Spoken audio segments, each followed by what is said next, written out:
Well, we're in North Cascades National Park.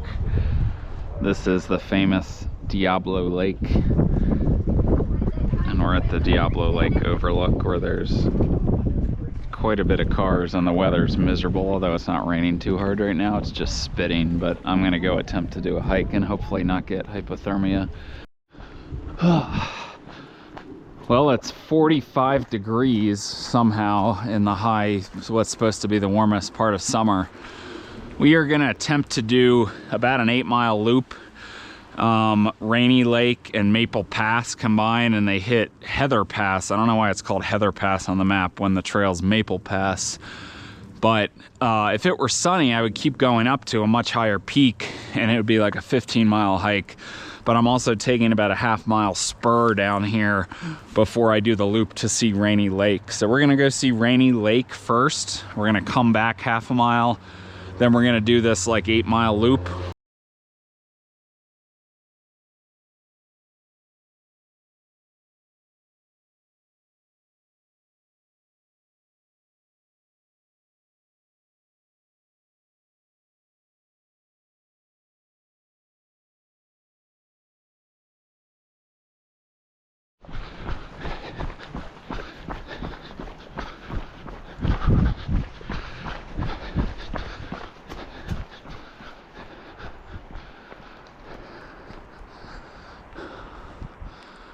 This is Rainy Lake.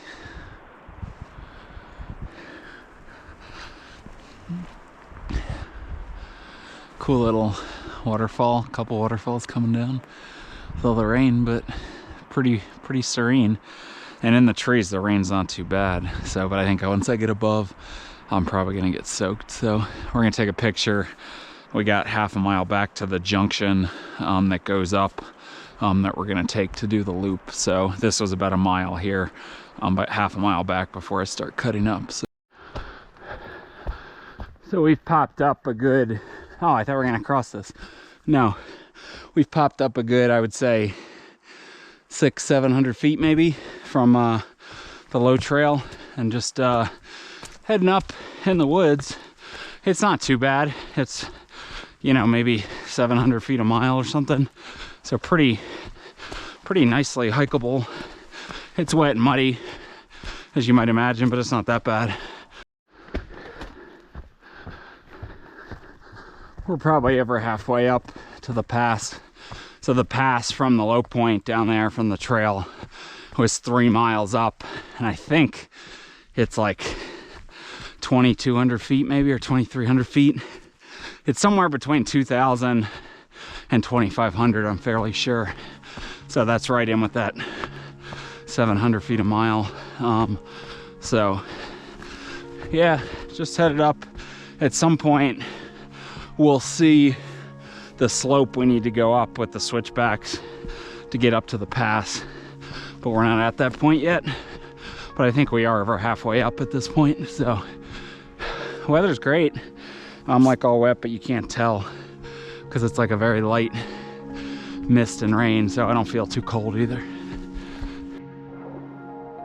So I just wanted to show you, we're going somewhere. There's a pass up in the clouds. I believe that's going to be the trail we're coming down on, and you can take a spur to that lake, which I didn't do the first time 5 years ago, but maybe I'll do it this time, especially if I'm not going to the big summit in the clouds.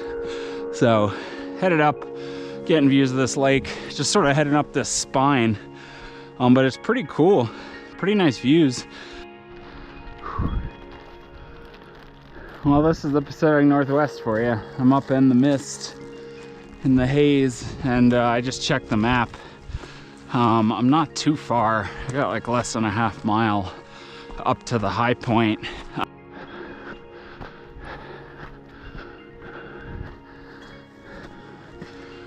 Ooh. I'm gonna check the map. I want to make sure this isn't it. I think it's higher up, but we're just switching back up. Without line of sight, it's hard to tell. So it's, or maybe it's over there. I can see the trail now going, bending left into the fog. So we're almost there. Last, 100 feet or so. And there won't be any views, but I'll show you what it looks like at the high point. All right, so we've done it. We've hit Maple Pass, and there's no views anywhere. So this is like a mini little spur that goes sort of like 100 feet up on this ridge, and that's gonna be our way down. So we're up at like 6,900 feet. I don't think I'm gonna do the big boy summit because this trail ends up dropping to like 5,500 feet, and then I gotta go all the way up to about 9,000 to hit the peak, Black Peak or Black Mountain. So a 3,500 foot climb, and I might went into darkness and weather and cold. It's not worth it. Although I'd love, if I would have started early and the weather would have been nice, absolutely I would have done that. Well, we decided to take that spur after all, and I think it goes right up this, which looks pretty steep and potentially fun. So we're gonna try this out because we're not gonna do the big summit. So looks like there's a steep little trail that just winds its way up this spine. I gotta go up like about 200 feet, it looks like, on the map, but it's only in like 1/10 of a mile. So it's gonna be steep. The question is, do I go up? I'm assuming I go up on these rocks. This could be a little treacherous with the slick, wet rock. So we're going up this thing. Let's make sure we don't get hurt or slip. Oh yeah. We've popped up the first steep part, and we can probably already halfway up. So I'll show you the top, even though again there will be no views. Well, we did it. There's a half sign that says wilderness boundary, maybe something boundary. But we've hit a little high point here on a ridge, even though we can't see anything. It was pretty fun, I think. Well, it was. Be better if there were views, but cool little side quest to come up to this point. So I meant to mention, I just looked at the map. If you continue on this ridge, it will keep going up. You'll go over a bunch of humps. You'll eventually hit Frisco Mountain, which is only like 400 feet, 400 to 500 feet higher than I am right now. But it's almost, it looks like it's about 2/3 of a mile of ridge traversing. And obviously I don't know the technicality of it, and there's no line of sight, so it's not worth me just doing something I haven't researched to try to bag a peak. But yeah, Frisco Mountain is a little bit higher up on this ridge, further into the mist. But we are going to, we're gonna head down now and attempt not to slip on what are wet rocks. I think we'll be okay though.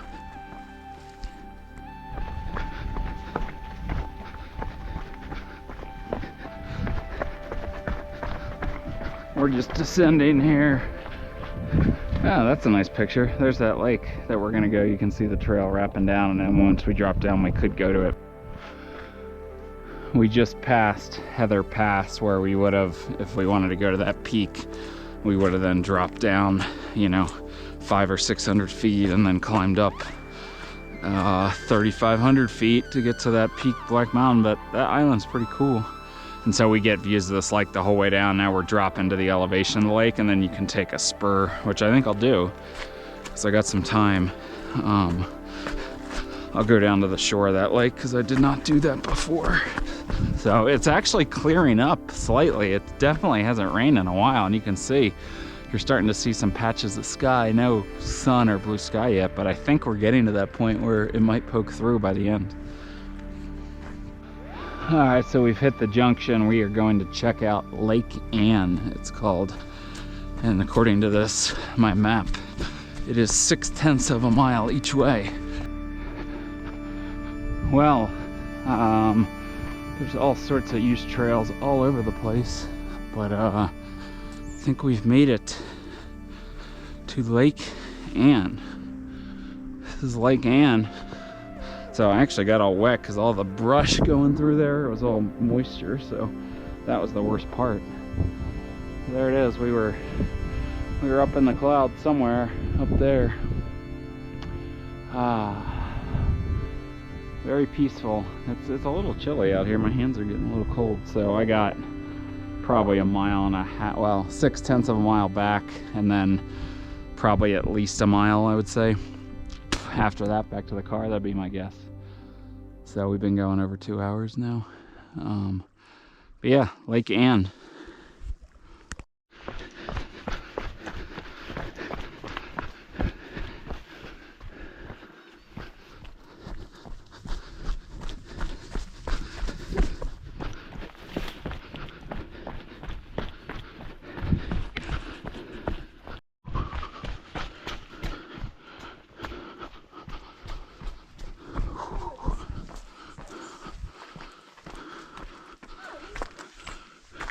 And that's it, we're down.